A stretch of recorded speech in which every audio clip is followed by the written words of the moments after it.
¿Qué tal, buena gente? Vamos a estar viendo programación orientada a objetos. Esto es algo de lo que se habla mucho. La programación orientada a objetos hay que entenderlo como algo abstracto. O sea, es un paradigma, es como un estándar y esto se piensa y después se pasa a un lenguaje de programación. Así que primero esto como que se diagrama, es como cuando hacemos con las tablas entidad-relación con SQL. Pero bueno, vamos a arrancar. Programación orientada a objetos. Sí, pues ya lo dijiste. Vamos a arrancar por crear una carpeta. Yo acá arriba estoy creando una carpeta, vamos a abrirla con VS Code. Y bueno, tenemos ahí. Esta ventana cerramos. Esta de acá.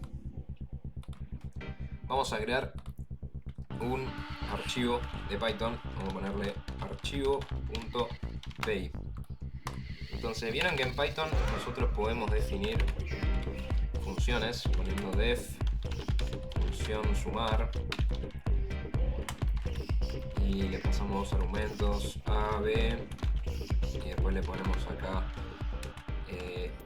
a más b y esto después lo podemos llamar y ponemos función sumar y acá le ponemos 4 y entonces esto cuando lo corremos nos va a dar 8. Hace falta poner el print. Es más, le podemos poner acá el print.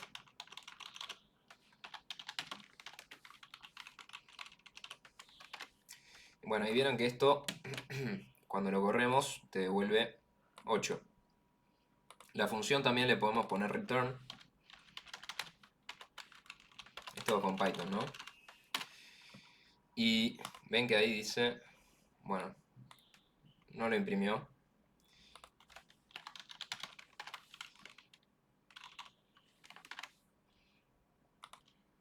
Pero bueno, da 8. Y esto es definir una función. Pero también tenemos la posibilidad de definir algo que se llama clases. Class. Y le ponemos mi objeto, vamos a ponerle. O mi clase. Y de esta forma podemos tener una clase. Entonces, esta es, digamos, lo estoy mostrando con Python. Después vamos a ver bien lo que es el paradigma. Pero para bajarlo a la realidad, digamos, ¿no? Entonces, esta clase va a ser como una función. O sea, pero que va a tener cosas adentro. En este caso, self. Vamos a ponerle self.init, creo que es. Perdón, es def.init.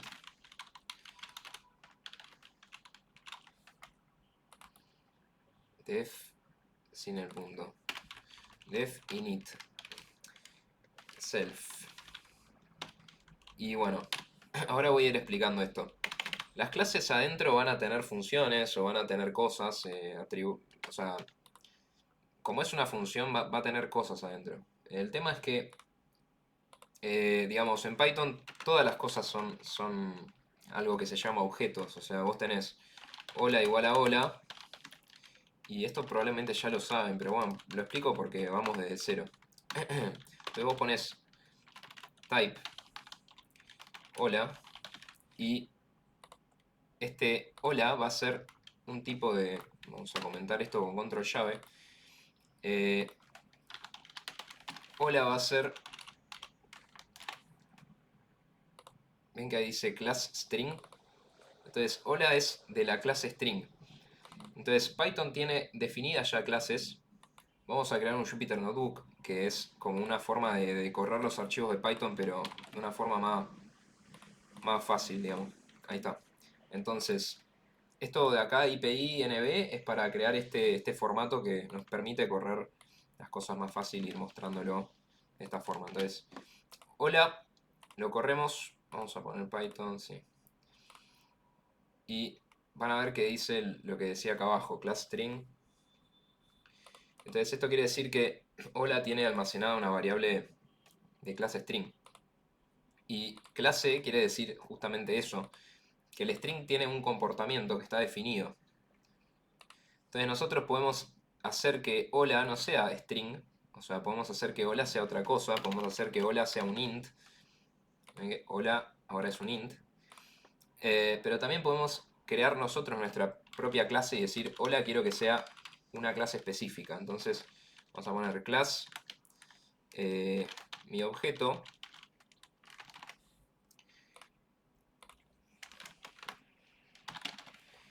y acá vamos a poner hola igual a mi objeto. Y entonces ahora hola es una clase de mi objeto. O es de esa clase, digamos. O sea, va a tener el comportamiento. En este caso no definimos ningún comportamiento, pero a esta variable le estamos asignando el comportamiento de este que todavía no tiene nada porque le pusimos pass nada más. ¿Ok? Así que, nada, eso. Para que entiendan que en Python podemos definir funciones, pero también podemos definir esto que se llama clases. Y las clases van a servir para crear objetos. El objeto es la materialización de la clase. ¿Ok? O sea, hola es un objeto de la clase mi objeto.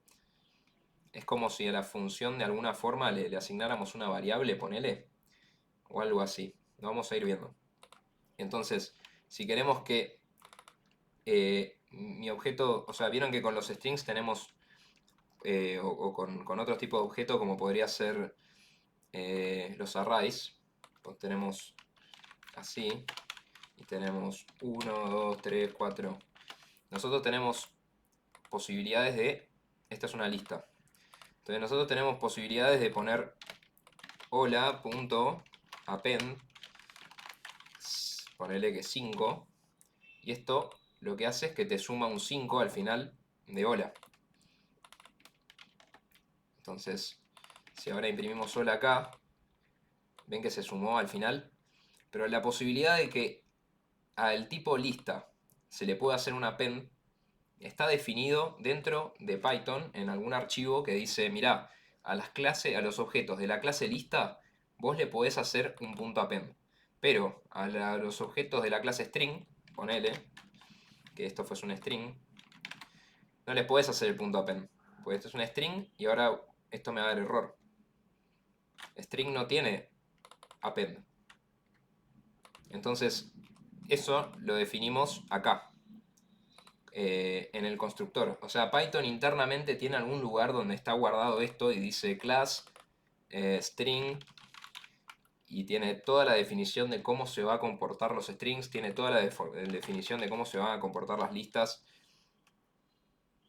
Entonces nosotros, digamos, esto está definido en algún lado, pero nosotros cuando queremos crear una nueva clase, vamos a poner mi objeto de nuevo, le podemos decir que tenga propiedades o atributos o comportamientos, etc.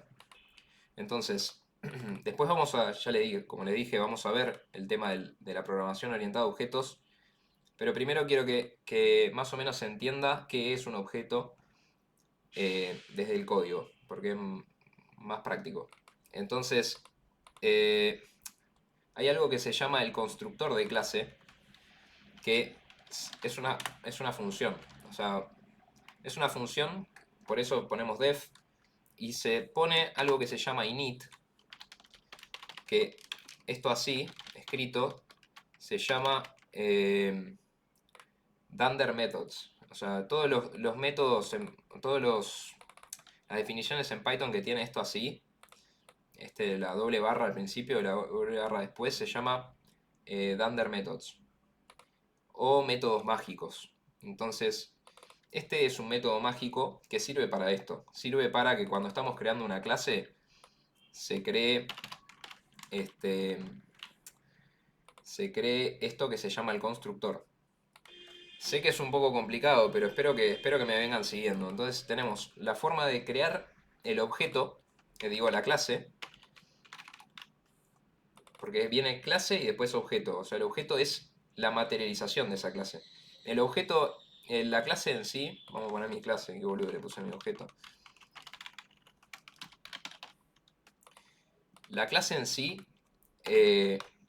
solo es como una función, es abstracta, no se materializa. Entonces, nosotros acá vamos a definir toda la función del comportamiento que tendría después un objeto cuando lo creemos. Entonces, lo primero que hacemos es el constructor, que lo que dice se pone así, esto por convención, y se le puede pasar algo, por ejemplo, nombre. Y el nombre, si lo ponemos así en el constructor, tenemos que poner self.nombre acá, por ejemplo. Entonces, después, si creamos y decimos, hola, va a ser un objeto de mi clase, acá nos va a decir, le tenés que pasar un nombre, igual a nombre. Ahí va. Entonces, acá cuando creemos el objeto, hola, que va a ser de la clase, mi clase, le vamos a tener que pasar un nombre, que vamos a ponerle Carlitos, por ejemplo.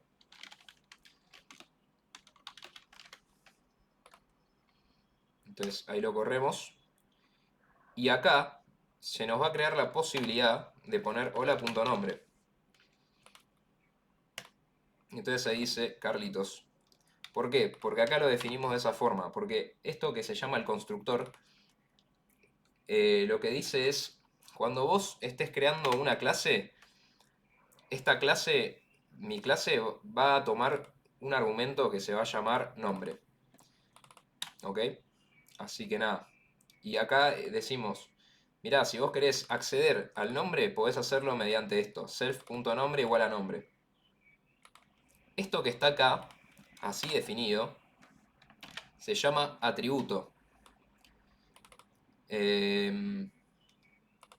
Así que nada, eso es como algo que va con el objeto, porque nosotros lo definimos de esa forma en el constructor de clase. Así que si acá ponemos, por ejemplo, self.apellido igual a apellido, y acá le ponemos apellido, ahí va a tomar dos argumentos. Ven que si ahora lo creo, sin eso me dice error, necesita dos argumentos. Necesita apellido también, así que Carlitos García. Entonces ahí lo corremos. Y todo bien. Y acá vamos a poder poner punto nombre, vamos a poner punto apellido. Y todo en orden. ¿Ok? Así que este es el constructor. Esta es la forma de decir, ok, cuando creemos la clase, la vamos a crear con estas propiedades, ¿no? Y además, a estas propiedades con las que lo creamos, digamos, le podemos pasar valores por defecto. Podemos poner nombre igual a nn por defecto y apellido igual a nn también. Entonces, de esta forma, podríamos llegar a crear la clase sin necesidad de pasarle estos argumentos, porque ya por defecto van a estar definidos como nn. Entonces ven que ahí apellido corre igual. Así que ahí estoy creando un objeto que se llama hola de la clase y que por defecto tiene nn. Pero si tuviese Carlitos y García, esto reemplaza a los nn y ven que ahora me los reemplazó. Así que esas son posibilidades que se van dando después para poder construir las clases sin necesidad de estar pasándole los argumentos. Así que bueno, eso.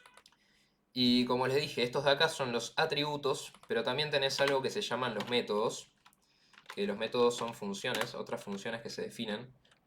Def, no sé, ponele que ponemos nombre y apellido. Vamos a imprimir nombre y apellido. Y acá le ponemos self.nombre. Uy, qué mal que escribiste. Self.nombre. Self.apellido.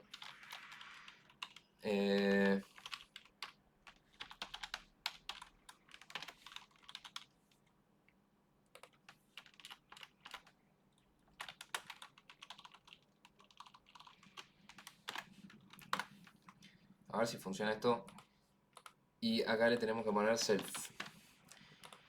Entonces, cuando corremos esto, ahora podemos llamar acá hola.imprimir nombre y apellido. Dice Carlitos García. Entonces, esto de acá es un método y estos son atributos. Los métodos los llamamos con esto de acá al final. Vieron que antes poníamos hola.nombre y ya te imprime Carlitos. Si ponemos hola.imprimir nombre y apellido, lo ponemos con los paréntesis y ahí sí te corre esta función. Así que bueno, todo esto es para entender que en Python podemos definir clases, que estas clases tienen un constructor, que este constructor tiene atributos, que son como que van metidos con el objeto, que son como eso, atributos. Atributo viene de algo, es una palabra que viene medio de la época medieval, eh, o más romano, es como algo que es inherente al cargo que uno tiene, como que, bueno, usted tiene los atributos para hacer tal o cosa, como algo que tiene la persona, ¿no? De medio de, por el cargo, por lo que es. Y estos son los métodos que vendría a ser funciones que puede llegar a realizar esa clase. Entonces, bueno, los atributos ya vienen con la cosa, en este caso vieron que lo pusimos por defecto, después tenemos los métodos bueno, son estas cosas que puede llegar a ser. Entonces, el método append de la clase lista es un método de la clase lista. Eso que veíamos antes de que a las listas se le puede poner el append. Así que bueno, por un lado esto. Ahora vamos a ver con lo que es el paradigma de programación orientada a objetos para entender para qué se pueden usar estas cosas y cómo se va realizando una estructura para un software, digamos. Hay después otras cosas que también vamos a ir viendo que tiene que ver con la privacidad de los atributos, que tiene que ver con cómo hay clases que pueden heredar de clases, o sea, hay otra clase, mi subclase, que puede tomar como padre a esta clase y entonces estas cosas se van a heredar, o sea, los atributos van a estar dentro de la otra y los métodos también. En caso de que pusiéramos, por ejemplo, algo así, mi subclase y ponemos que hereda de mi clase, entonces ahí podemos seguir escribiendo comportamientos que tendría la subclase que serían como adicionales a las cosas que ya están definidas en la clase superior o padre, se llama clase padre. Así que bueno, eso. Tenemos el constructor, tenemos los atributos, tenemos métodos y bueno, ahora vamos a explicar el paradigma de programación orientada a objetos. Entonces, la programación orientada a objetos es programar un sistema para una empresa, para lo que sea, pero generalmente para software de empresas, eh, pensando en las cosas que va a haber en la empresa. O sea, si estamos hablando de una empresa de alimentos y tiene todo un sistema de empleados, de clientes, de movimientos de cuentas, em, para hacer un sistema de, de código que diga, bueno, yo quiero que cuando esto pasa, etcétera, etcétera, una de las formas más prácticas de hacerlo, y esto ya se viene haciendo hace 20 años así, es usando esto, la definición de clases y la instanciación de esas clases mediante objetos. O sea, cuando aparece un nuevo cliente, uno le dice, ah, ok, este cliente, digamos, desde el software, ¿no? Le decimos, este cliente va a ser Carlitos, y Carlitos se carga automático como un cliente que va a ser de la clase cliente y que el cliente va a tener el método, no sé, darse de baja y cuando el programa aprieta un clic se activa el método darse de baja y entonces básicamente es para crear ese sistema. Entonces, como les decía, tenemos clases que son en abstracto y tenemos los objetos. El objeto es la clase con los datos completados, digamos. Es esa estructura abstracta, pero que nosotros la creamos, o sea, instanciamos, se llama así, y con los datos completados, o sea, todo lo que te exige el constructor, que era esto de acá, ya creado eso, listo, bueno, tenés un objeto como acá cuando creamos hola, que es un objeto de mi clase. Entonces esa es la forma de crear un objeto de la clase, mi clase. Y la clase es una plantilla, es algo abstracto. Por ejemplo, acá tenemos empresa que vende computadoras. ¿Qué clases tiene? Entonces, ahí tenemos que, digamos, este es el proceso de la programación orientada a objetos. Uno tiene que estar pensando en qué es lo que tiene la empresa o el sistema que quiero hacer que va a ser relevante para crear estas clases. Y esto es algo que se entrena por separado del código. Esto es algo que una persona tiene que pensar en abstracto previo a agarrar un lenguaje de programación, Java, Python, cualquier lenguaje que admita la posibilidad de definición de clases, y pensarlo en abstracto, ¿no? Y hacer gráficos. Entonces, lo primero que tenés que hacer antes de hacer un gráfico, donde hagas todo el esquema de cómo va a funcionar tu sistema, va a ser pensar en las entidades que van a ser lo que después derive, digamos, en las clases, efectivamente. Entonces, ¿qué tenemos? Tenemos empresa, tenemos en una empresa que vende computadoras, tenemos la empresa, tenemos software, hardware, movimientos, tenemos clientes. Bueno, las clases se definen sin la S al final, entonces no va a ser empresas, va a ser cliente, va a ser clase movimiento, va a ser clase hardware. Eh, Después tenemos que cliente va a tener una localidad, localidad puede ser una clase también, provincia, usuario, proveedor, país. Se crea una clase usuario porque cliente se usa para la facturación. Entonces ahí definimos entre cliente y usuario, que usuario puede ser alguien que está mirando la plataforma, no sé. Entonces este proceso mental de que cuando viene un cliente y te dice, che, mirá, quiero hacer un sistema para mi fábrica, para mi comercio, para lo que sea, el primer paso es ese, es de distinguir, ok, ¿qué es lo que tiene? ¿Cuál es la funcionalidad de tu empresa? ¿Qué elementos o entidades voy a destacar?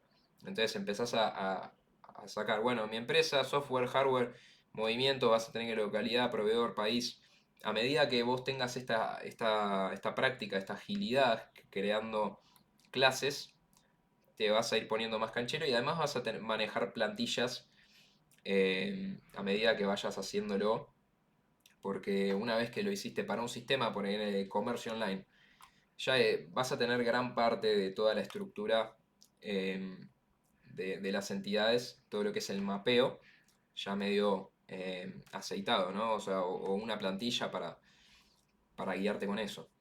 Bueno, sigamos entonces. Tenemos las clases y objetos, ya vimos que son las clases, que son algo abstracto, el objeto es la instancia.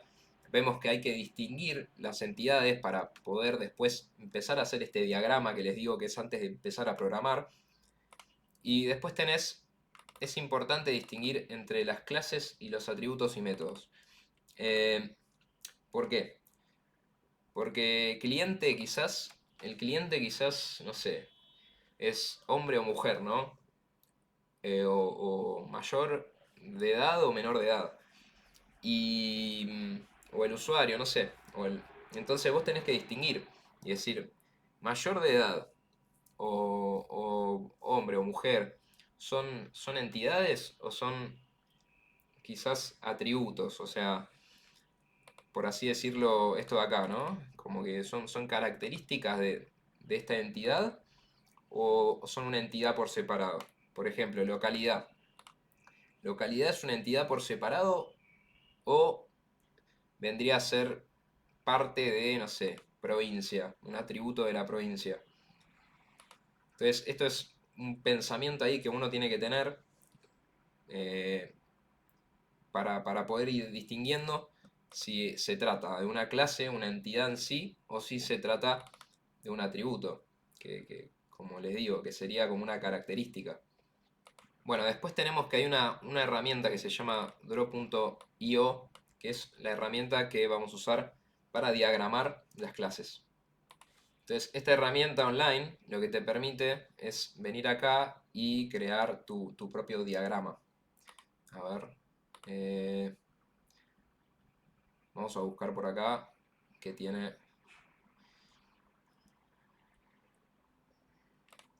Si acá ponemos archivo nuevo,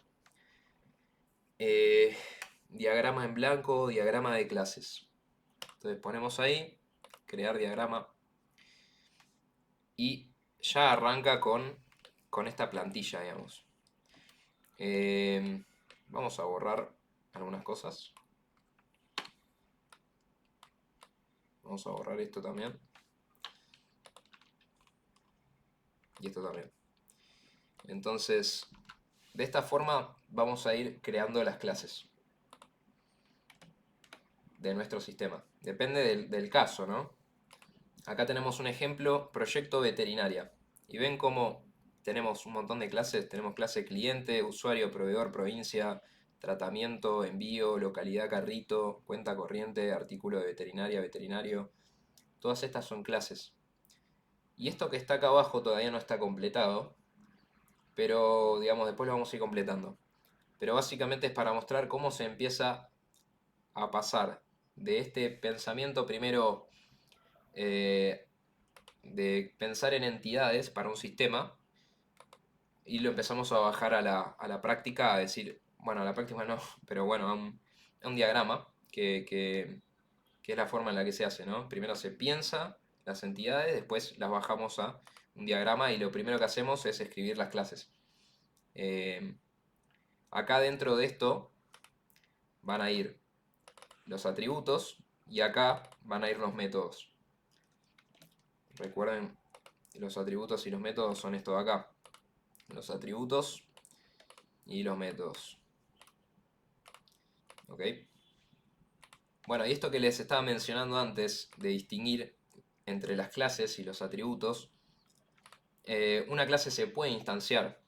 Eso es algo clave para distinguir entre una clase y un atributo. O sea, una clase, podemos pensar en cliente y decimos, ah, bueno, cliente, voy a tener uno que se llame Juan, uno que se llame Carlos, etc. Entonces, cliente se puede instanciar. Pero ser hombre o mujer, o ser mayor de edad o menor de edad, no se va a poder instanciar. Es una de las formas eh, más prácticas de distinguir de si estamos realmente tratando con un atributo o con una clase en sí. Bueno, ¿qué características tiene un automóvil que me sirva para el desarrollo de mi sistema? Pensando en la descripción, obtengo los atributos. O sea, si estamos haciendo un sistema para un coso de autos, una concesionaria, quizás decimos, ah, bueno, automóvil, ¿qué características me sirve que tenga? Y eh, el año de creación del auto, la velocidad máxima, mínima, eh, la marca, las puertas, no sé, ese tipo de cosas, ¿no? El precio, quizás, precio base, en dólares. Todo eso serían atributos que habría que poner acá. Clase, automóvil, y en el init tendríamos que poner marca,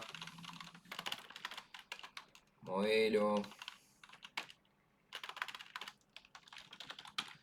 velocidad máxima, velocidad mínima, ¿qué más? Puertas. Todas estas cosas después seguiríamos poniendo self.marca, self.modelo, self.velocidad máxima, self. Bueno, y ya se dan una idea, o sea, hay que ir completando esto con todos los cosos, todos los atributos. Esto recuerden que, digamos, ya lo dije 20 veces, pero el paradigma de programación orientada a objetos es por fuera del código. Yo lo estoy mostrando con el código para que sea más ameno, pero, digamos, cuando uno piensa en esto, en realidad está pensando en hacer el diagrama. O sea, está pensando en venir acá y poner auto. Y acá ponerle marca, y acá ponerle modelo. O sea, primero se hace el diagrama, después se pasa al código. Así que importante cambiar el mindset y decir, para, primero voy a diagramar, el código viene al final. Bueno, acá les muestro dos ejemplos de clases. Tenemos la clase cliente, que va a tener nombre, apellido, tipo de documento, número de documento, tipo de IVA, quit, dirección, localidad, fecha de nacimiento. Empleado, que tiene nombre, apellido, tipo de doc. Todo esto son atributos, como ya vimos acá, que los va definiendo. Bueno, acá lo mismo ya están definidos, es un screenshot, que son todos estos atributos que tienen cada una de estas dos clases, digamos, cliente y empleado. Es importante que nuestro sistema, este diagrama y después, bueno, cuando lo pasemos al código también, que se respete la forma en que escribimos los atributos que son idénticos, digamos. O sea, si en cliente tenemos tipo doc, que cuando estemos escribiendo empleado, por ejemplo, también pongamos tipo doc. Que no pongamos tipo documento y acá tipo doc. Como que es una buena práctica que a los atributos que son iguales les pongamos la misma denominación. Acá tipo IVA, tipo IVA, numdoc, numdoc. O sea, no, lo mantenemos igual los atributos que son iguales, digamos, en, en- en su definición. Bueno, gente, seguimos entonces con programación orientada a objetos. Los atributos tienen tipos. O sea, acá en Python no lo vemos porque Python no es un lenguaje tipado, pero sí hay que hacerlo cuando hacemos el diagrama y poner, por ejemplo, el nombre es un string, el apellido es un string, el tipo de IVA es un string, el quit un string. Bueno, acá le puso a todos string, ¿no? Fecha de nacimiento, date. Pero digamos, cuando estamos definiendo acá ponemos marca. Hay que ponerle al costadito. Hay que ponerle string. Modelo string. Pero la string. Email address. String. Esta email address acá no tiene nada que ver. Marca, modelo. ¿Qué más? Puertas habíamos dicho. Y creo que lo pone en minúscula. No, en mayúscula también. Puertas. Este puede ser un int. Digamos, esto puede ser un toque. O sea, estos son. Estos son en sí objetos, ¿no? Digo, clases. Eh, pero son clases nativas. O sea, modelo podría. O sea, como ya vimos que en Python un string es una clase, ¿no? Entonces, modelo va a ser clase string. Marca va a ser clase string. Puerta va a ser clase int. Podríamos llegar a tener un atributo que sea de una clase propia que definimos dentro de nuestro sistema también. O sea, si acá tuviésemos cliente, esto podría llegar a ser clase, no string, sino clase cliente. Pero ya vamos a ver cómo se define eso. Así que nada, hay que poner el tipo de clase a la que pertenece cada clase. En este caso, como son las nativas, no ponemos nada más que la clase nativa. Digamos, estas son, como ya les dije, son clases estándar de todos los lenguajes. O sea, nosotros vamos a tener en Java, vamos a tener en C Sharp, vamos a tener en Python el int. Vamos a tener también en Java, en C Sharp, en Python, vamos a tener el string. Por eso es que lo ponemos así nomás. ¿Ok? Todos los lenguajes de programación modernos que tienen que ver con programación orientada a objetos, como Python, como C Sharp, como Java, eh, están hechos básicamente así. O sea, son lenguajes que ya están pensados para este tipo de estructuras. Entonces manejan como ese estándar de acá ponerle string, porque todos van a tener string, porque todos van a tener int. Si vos te vas a programar en Assembler, va a ser medio imposible. O sea, vas a tener que crear tus propias clases int, tus propias clases de string. Pero no, estamos hablando de algo moderno y que ya tiene todo esto definido. Y bueno, date es fecha, datetime es fecha y hora. Entonces fecha de nacimiento es date, no es datetime. Pero si quisiésemos poner, no sé, registro, registro, no sé, por algún motivo queremos tener fecha y hora, tendríamos que poner datetime, ¿ok? Acá.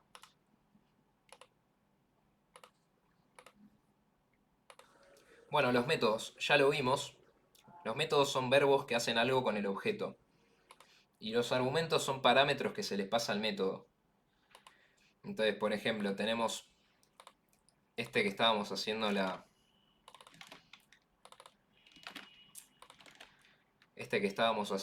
auto, ¿no? En caso de que quisiésemos hacer un método que sería acelerar,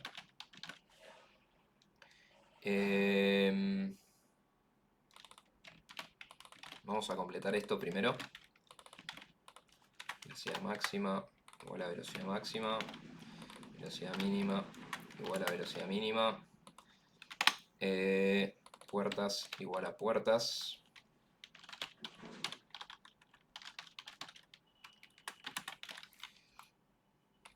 Y vamos a poner velocidad igual a 0. Self.velocidad igual a velocidad. Entonces, si quisiésemos hacer acelerar, un método que sea método acelerar, acá le pondríamos self y valor. Y acá pondríamos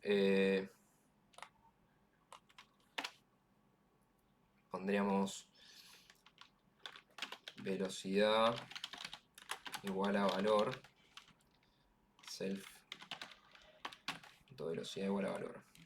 Entonces después cuando, esto lo vamos a borrar, después cuando llamamos al método acelerar, le vamos a poder pasar un argumento.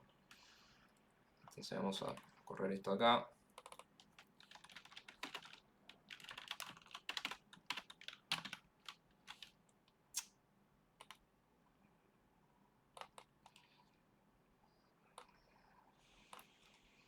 Uy, bueno, me pide que el constructor me está pidiendo que le tenga que completar todo esto, así que lo voy a completar rápido.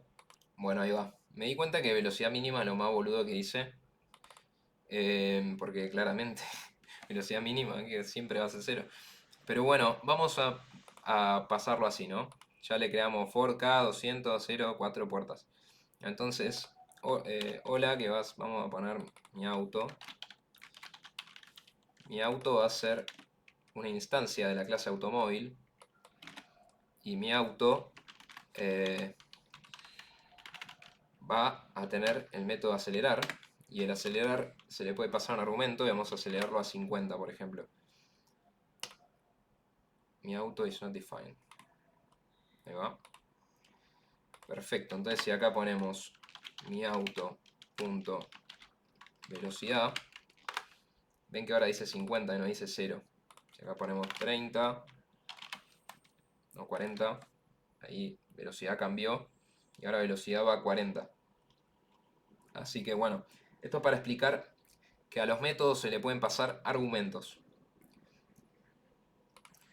Los métodos son verbos que hacen algo con el objeto, como habíamos visto antes con el otro ejemplo, te imprimía nombre y apellido. En este caso lo estamos haciendo para acelerar el automóvil, que usamos el método acelerar y que reemplaza el valor de velocidad, el atributo, digamos.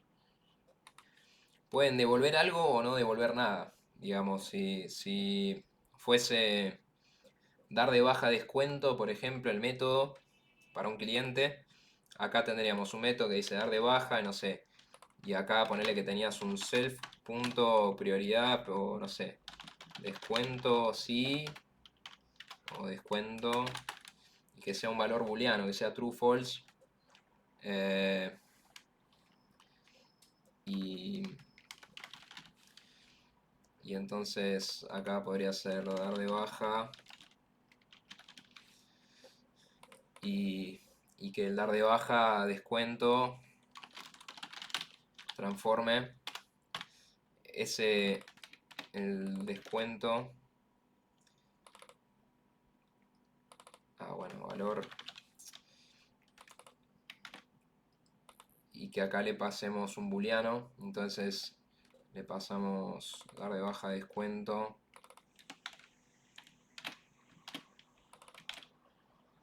false. Entonces descuento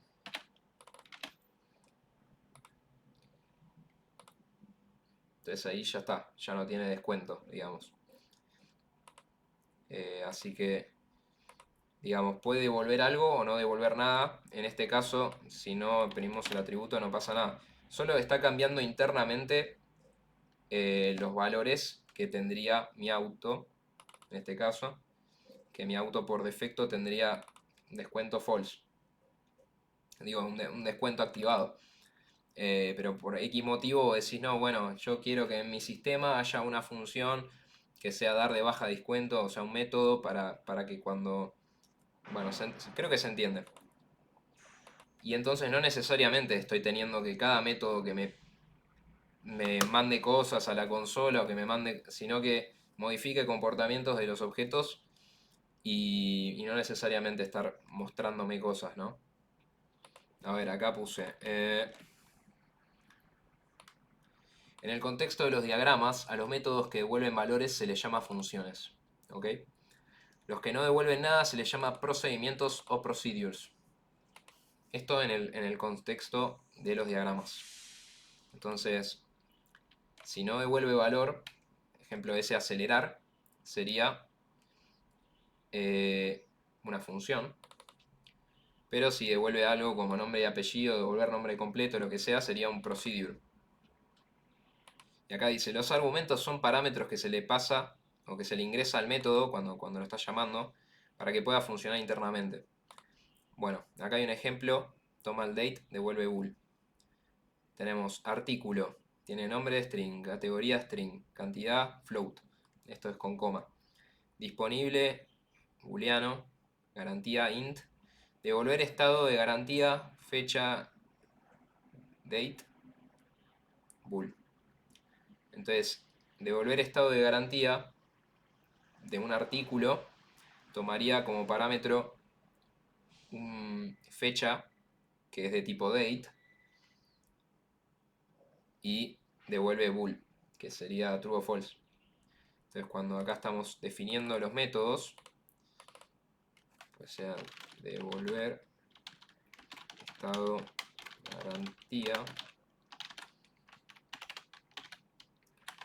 le pasamos un argumento que va a ser, le tenemos que poner el tipo de argumento, que bueno, como vimos es tipo date, y devuelve un booleano que nos va a devolver si es verdadero o falso la posibilidad de que tenga la garantía. ¿Cómo va, chico, esto? Bueno. Y básicamente eso, a los métodos además hay que ponerles, como ven acá, lo que va a devolver. Ponele devolver stock.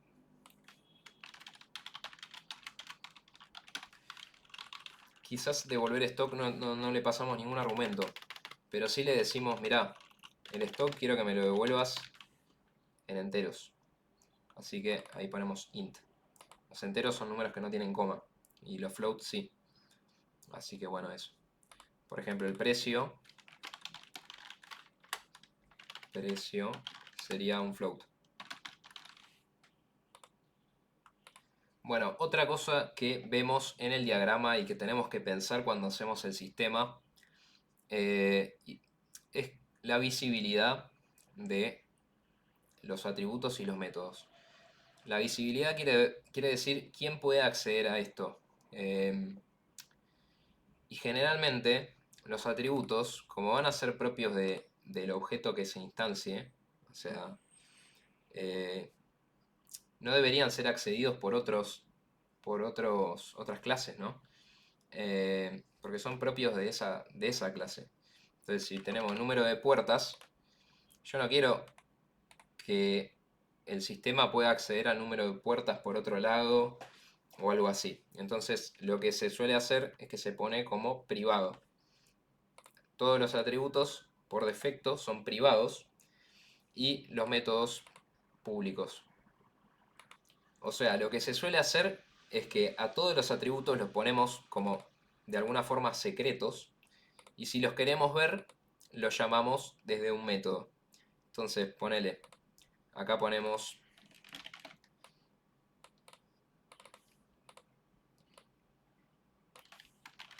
get marca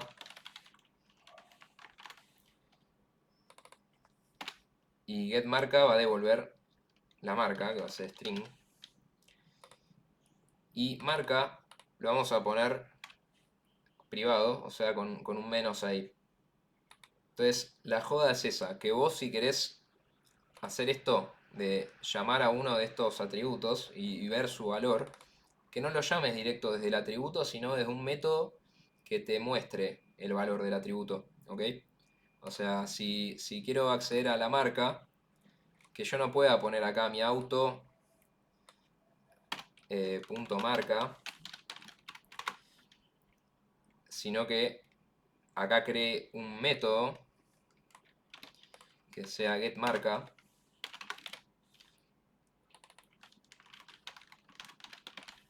que me devuelva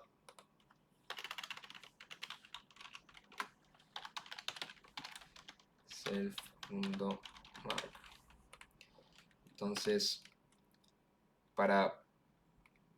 o sea, yo en este punto todavía puedo acceder a marca, pero desde el código habría que hacerlo privado, que esto depende de cada lenguaje, pero en Python se pone con 2 barritas adelante. Entonces, ahora lo corro, se instanció de esa forma el objeto, y el objeto dice, yo tengo un atributo privado que es marca, y entonces ahora si yo pongo mi auto.marca, me tira error. Si yo pongo mi auto.marca, también me tira error. Entonces la forma que yo tengo de acceder a la información del atributo marca va a ser mediante mediante el getMarca. ¿Ok? Entonces acá tendría que poner getMarca y ahí sí. ¿Por qué se hace esto? Para que yo no lo pueda modificar. Porque antes yo podía poner mi auto.marca igual a y le cambio la marca y le pongo Chevrolet. Y quizás yo no quiero que eso pueda pasar, digamos, así, de fácil. Entonces es como una medida también medio de seguridad, ¿no?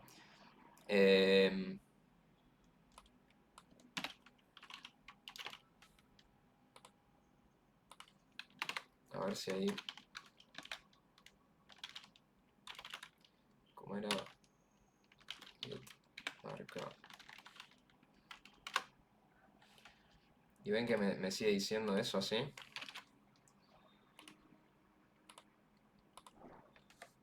Entonces, bueno, eso. Generalmente los atributos, todos estos son privados. Y cuando hacemos el diagrama, hay que ponerles un menos adelante.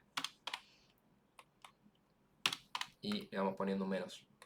Este concepto de que a los atributos los hagamos privados se llama encapsulamiento. El encapsulamiento es proteger el estado de un objeto.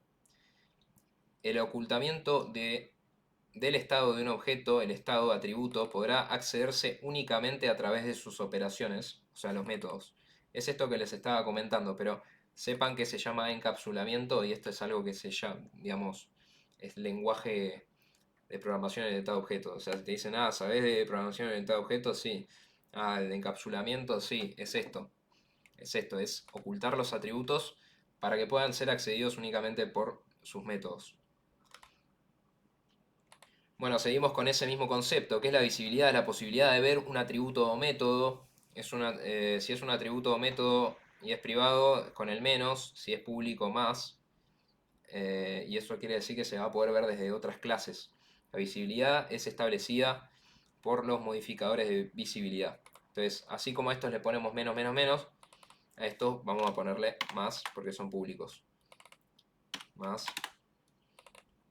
Más.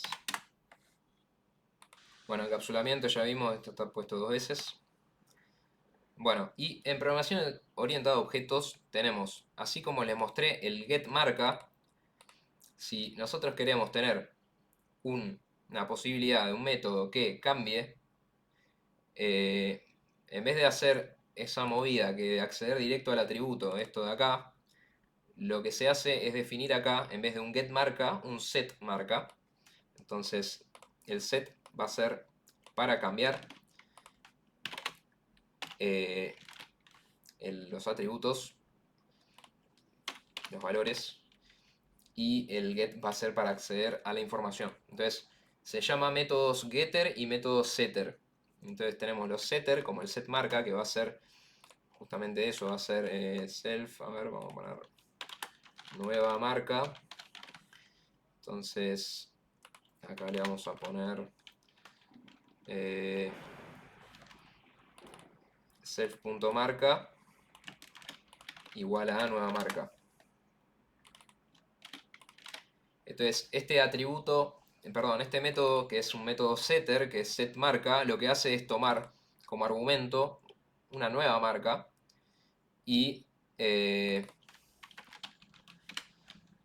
acá sí, vamos a poder cambiar el valor del atributo. Ahí. ¿Ok? Y acá vemos que dice set se usa para referirse a los métodos que modifican el valor de un atributo.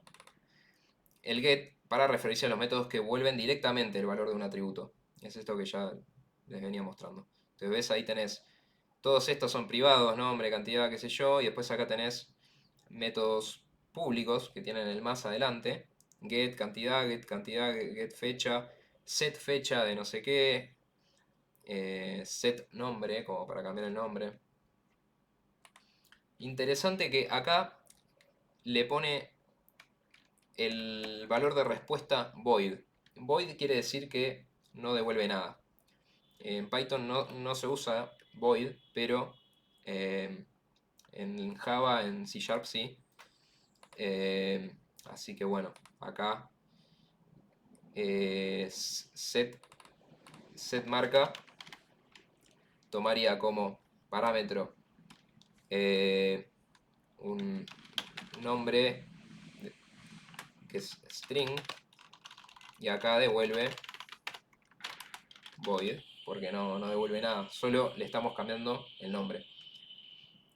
Acá sí devuelve porque le puse el print, pero ponerle que fuese así, listo.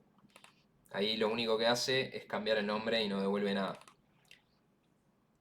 Bueno, este video es medio chino. Les quiero mostrar cómo se ve en C# versus Python. Y después vamos a seguir con C#.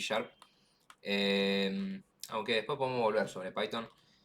C# es un lenguaje tipado. Y como nosotros estamos haciendo el diagrama acá, que tiene todos los tipos, y tiene el void, y tiene fecha date y todo eso, va a ser más útil para poder plasmar la totalidad del gráfico. Python es un lenguaje que no es tipado, o sea, es levemente tipado. Entonces ven, por ejemplo, cuando acá estuvimos definiendo los atributos, que en el diagrama los definíamos sus clases, acá directamente no las definimos las clases. Entonces Python tiene otra forma de manejar los tipos de datos, que es como más tranqui, en ese sentido, y te interpreta automáticamente tipos de datos y vos tenés que estar gestionando los errores en los tipos de datos de otra forma. Bueno, por otro lado, para usar C# no vamos a usar el VS Code, sino que vamos a usar esta otra herramienta que se llama Visual Studio. En vez de Visual Studio Code, este es Visual Studio solo y tiene este logo, que es como que sería el mismo logo pero completo y en violeta, como que puedes hacer más cosas, pero no es tan así. Es el entorno predeterminado, predefinido de Windows para programar. viene con muchos paquetes y muchas cosas para armar y utiliza C Sharp por defecto, que C Sharp es la versión de Java de Windows. O sea, Windows en un momento de la historia dijo, che, quiero tener un lenguaje como el de Java, pero quiero que sea de Windows. Así que contrató un montón de personas que trabajaban en Java y qué sé yo, y armó su propio lenguaje de programación, que es este, que es C Sharp, y es muy parecido a Java. Y C Sharp sacó muchas actualizaciones, así que, digamos, tiene estándares que quizás pueden no respetarse a la hora de escribir una aplicación por consola. O sea, generalmente lo que se escribe es esto, es using system, namespace, que es como un espacio de trabajo, y acá le pones una variable, y después le pones internal class program, y esto sería el programa que se va a correr cuando vos corras acá. Y dentro de todo esto, ahí es cuando empezás a definir lo que vos querés definir. Entonces, acá también tenemos la palabra class, como en Python, para definir una clase, y ponemos el nombre que queremos llamar, por ejemplo, automóvil. Y acá ven que C Sharp ya te pide de base, te dice, decime si es público o privado. Eh, y como son atributos, acá le vamos a pasar los atributos, ya le vamos poniendo private, que vendría a ser como el menos acá. Entonces ya le vamos poniendo private string, porque ya también le pasamos el tipo de dato, y le decimos marca. Y lo completamos, private string modelo, private int velocidad, private int velocidad máxima. Y el constructor también es tipado.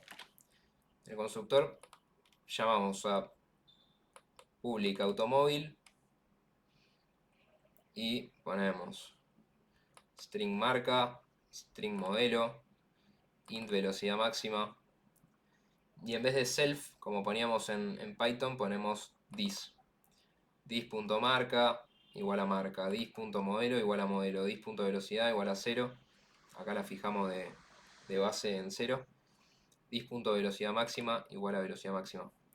Así que bueno, esta es la forma de crear el constructor, que es poniendo public y el nombre de la clase, y después los atributos que va a tomar como referencia el constructor.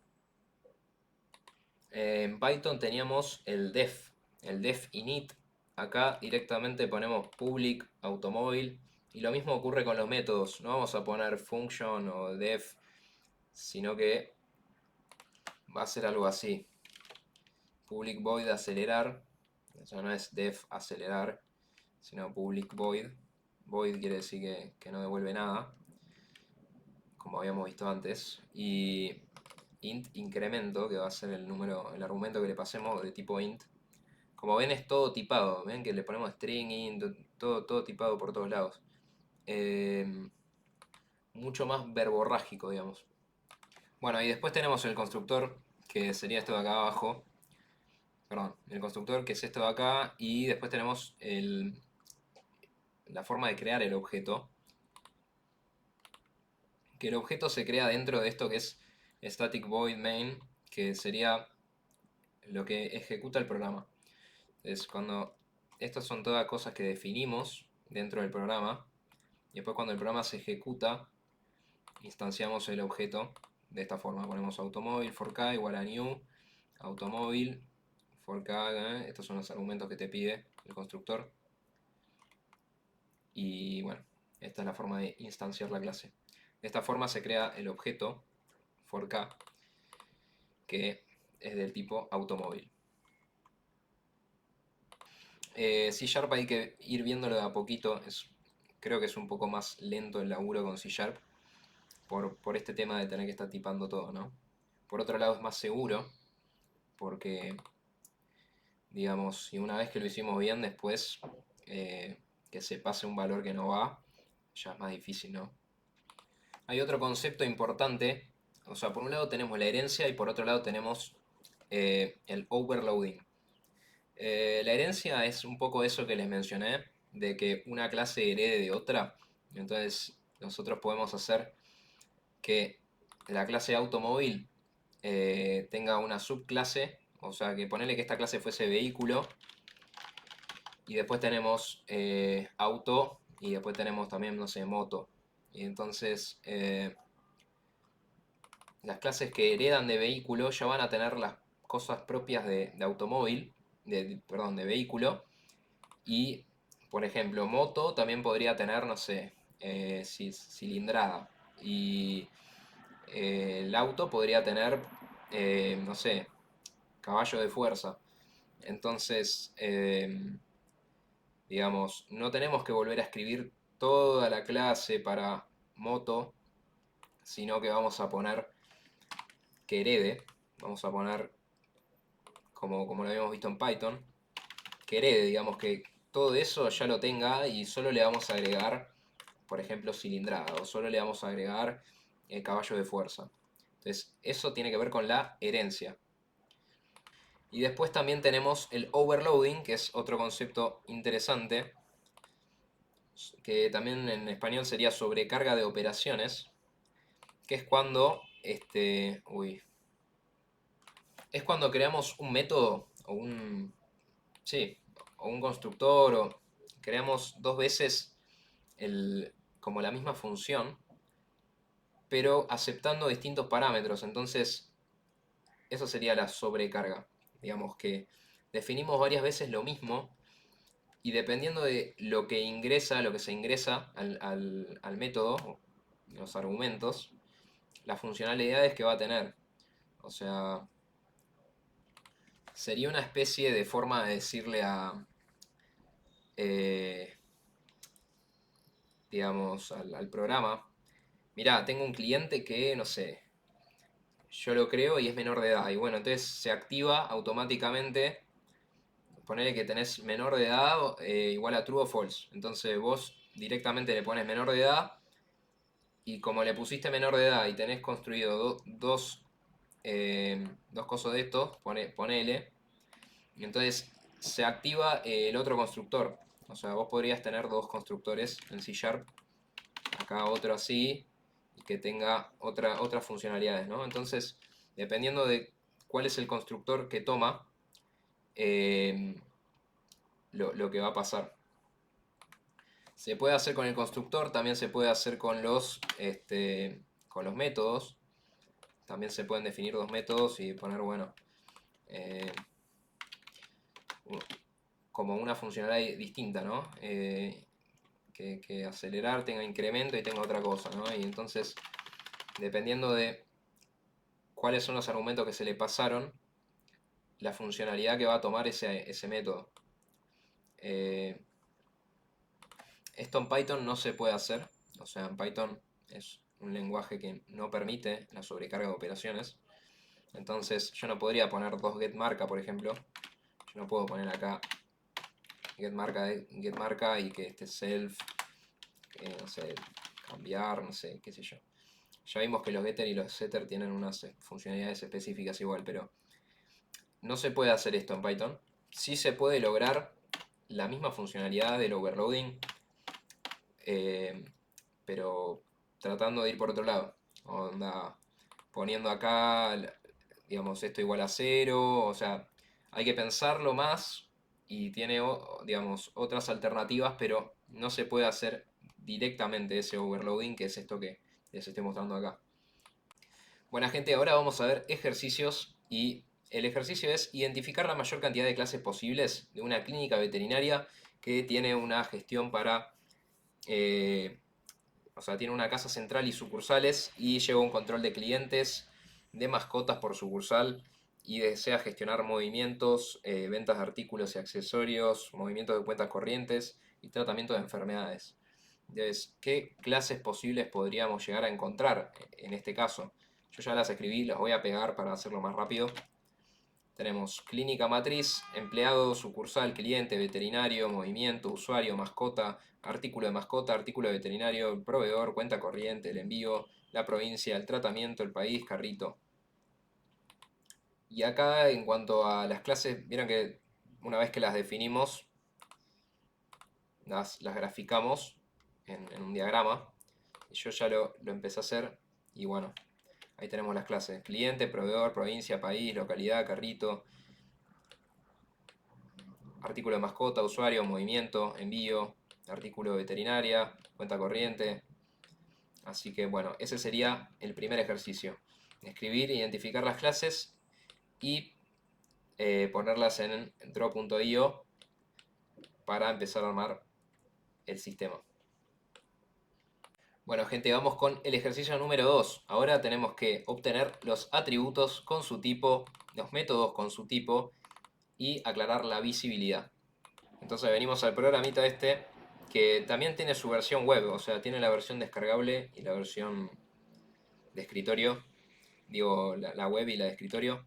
Así que empezamos a definir en cada una de las clases los atributos y los métodos con su tipo y su visibilidad. Así que, por ejemplo, nombre, tenemos el cliente, que va a tener el nombre string, apellido, todo esto va a ser privado, tipo de doc, un doc, tipo IVA, quit, dirección, localidad, fecha de nacimiento. Y acá vamos a tener los getters y los setters. Que bueno, más que obtener nombre tendremos que poner get nombre, ¿no? Entonces ponemos get nombre y la edad no la tenemos, así que fecha de nacimiento, obtener edad sería, bueno, estos van a ser públicos. Y acá la anotación correcta sería fecha actual.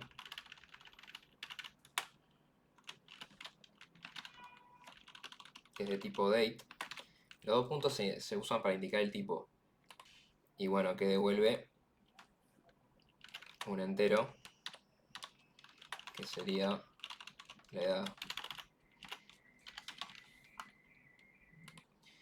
Y get nombre devuelve un string. Bueno, y ahí lo completé con otros métodos. Y acá tenemos uno importante, que es el constructor.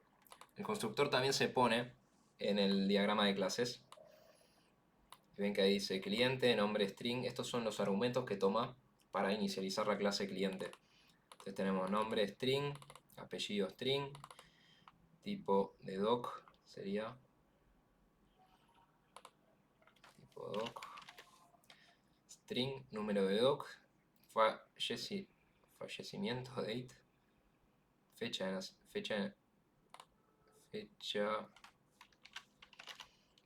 nacimiento, date. Y bueno, entonces tenemos todos estos otros métodos que son los setter y los getter. Y también tenemos obtener edad, que ya lo vimos antes. Entonces, bueno, básicamente estos serían los atributos y los métodos de cliente. Y esto habría que hacerlo con cada una de estas clases. Bueno, acá hay algo en que estaba equivocando, que es que lo que devuelve tiene que ser así. No se pone con el doble, sino que se pone con uno solo. Y nada, hay que corregir eso. Por otro lado, acá en veterinario ya le agregué los atributos y le agregué el constructor y los métodos setter y getters. Y estos de acá, calcular antigüedad, asignar cita. Así que seguimos con esto. Y bueno, ojo con ese doble punto, que aparentemente la anotación correcta es con un solo doble punto. Acá lo mismo. Y bueno, hay que hacer esto con todas las clases, así que vamos a ir completando cada una de las clases.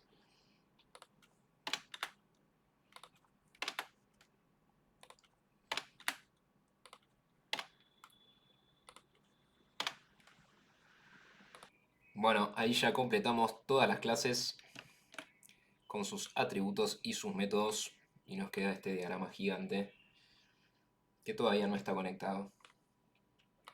Bueno, gente, entonces seguimos con programación orientada a objetos. Cuando estamos trabajando con C#, los objetos los podemos definir en scripts separados y para eso venimos acá a donde dice crear project, add class, y ahí ponemos class. Entonces podemos ir creando cada clase como un script separado, y después que en el archivo principal, en el script principal, solo crear las instancias de clases.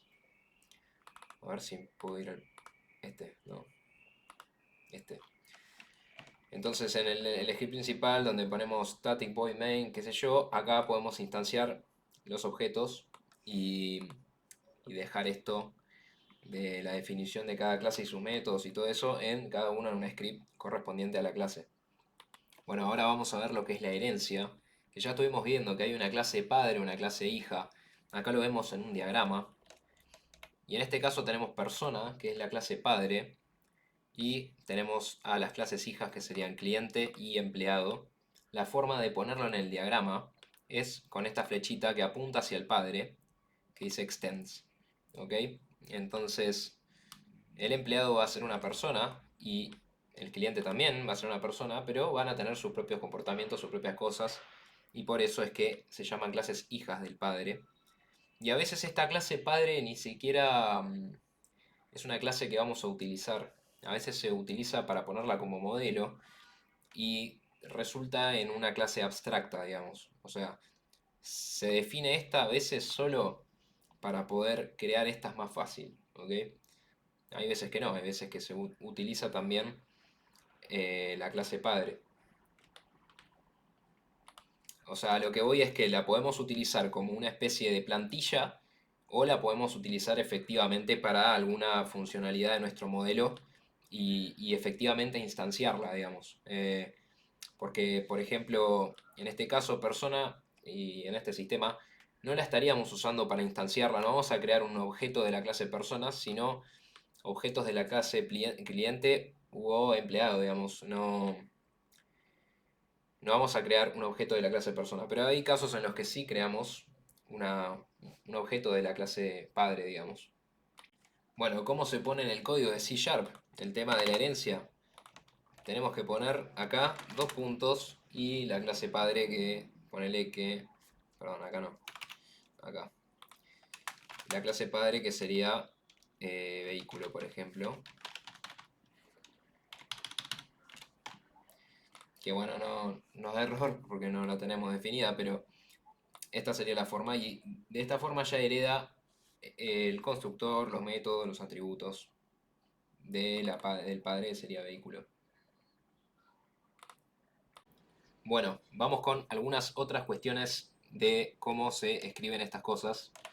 Teníamos el extends, que era para los hijos de la clase padre, y también tenemos esto del tipado de localidad, que va a ser de tipo localidad. O sea, la clase localidad va a ser una clase que está definida dentro de nuestro mismo diagrama. Entonces tenemos esta clase, localidad, y la forma de llamarlo es con esto, con estas llaves, ponele, no es llaves, es símbolo de mayor menor, digamos, pero es la forma esta de hacer referencia a la clase, ¿no? Entonces, bueno, eso. Localidad, por ejemplo, tiene también, es de clase provincia, no es string, sino que va a ser provincia. Entonces, esto quiere decir que necesitamos una instancia del objeto localidad, que va a ser el argumento de usuario, digo, de localidad, el de usuario, el de provincia a provincia.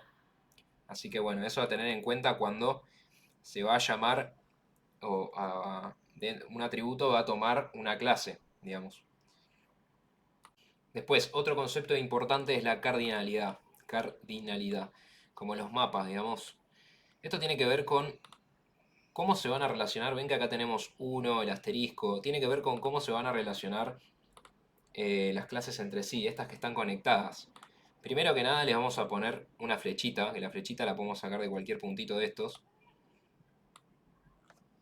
Así que nada, tenemos que hacer una flechita y apuntar hacia dónde va. O podemos apretar acá y hacerlo así. Pero ahí me está quedando con la flechita, yo no quiero la flechita.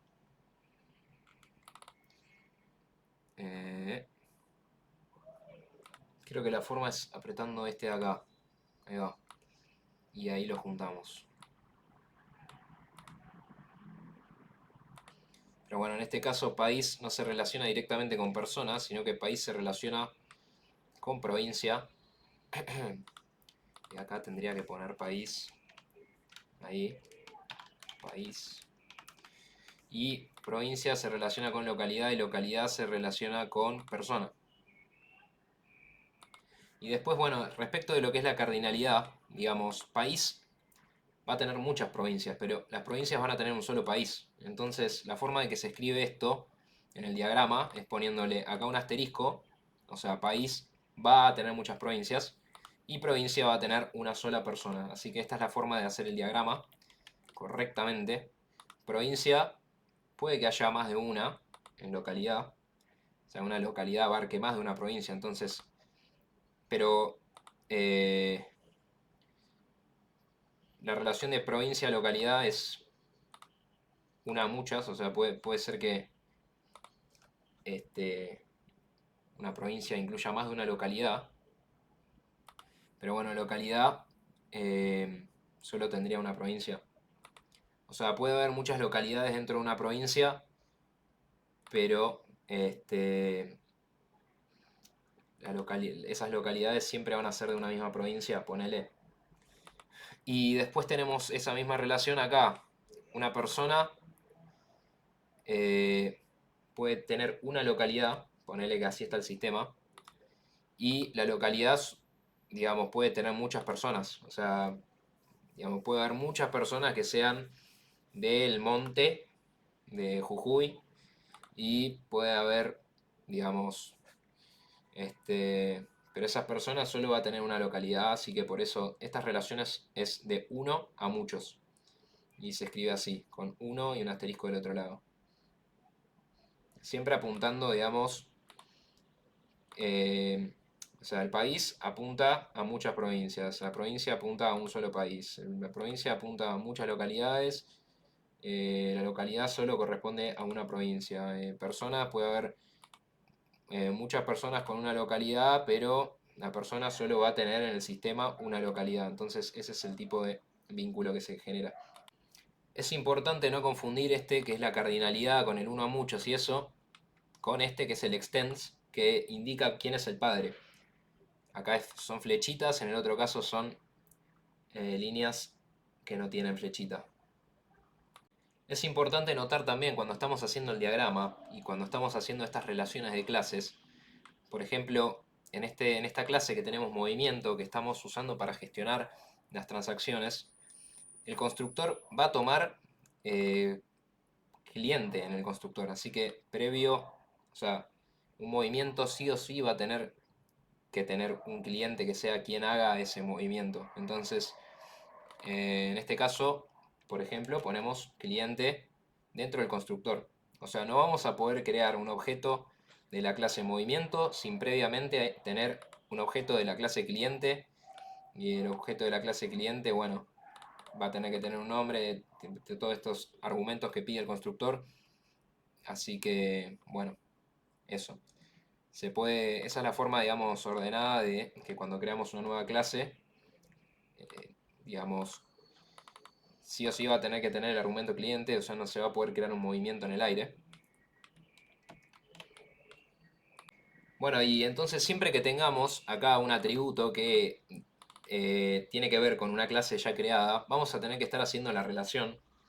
Y en este caso, como tenemos empleado y tenemos cliente, estamos haciendo la definición de cuántos, ¿no? Y movimiento va a tener un solo cliente, va a tener un solo empleado, esto en cada movimiento, ¿no?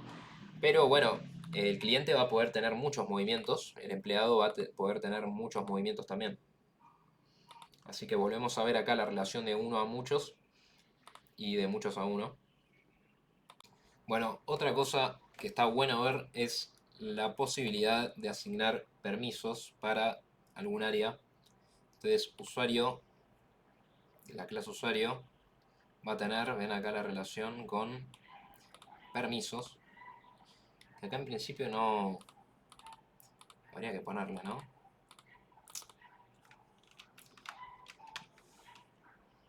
Vamos a ponerle permiso.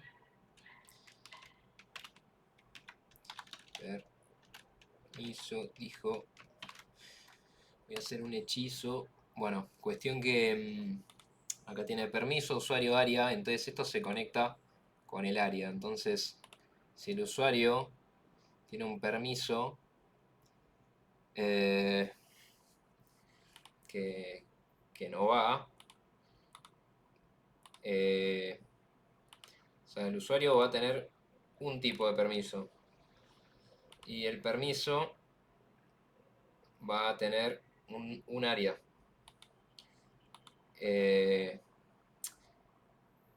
Pero las áreas se van a vincular con varios permisos y va a haber varios usuarios con distintos permisos.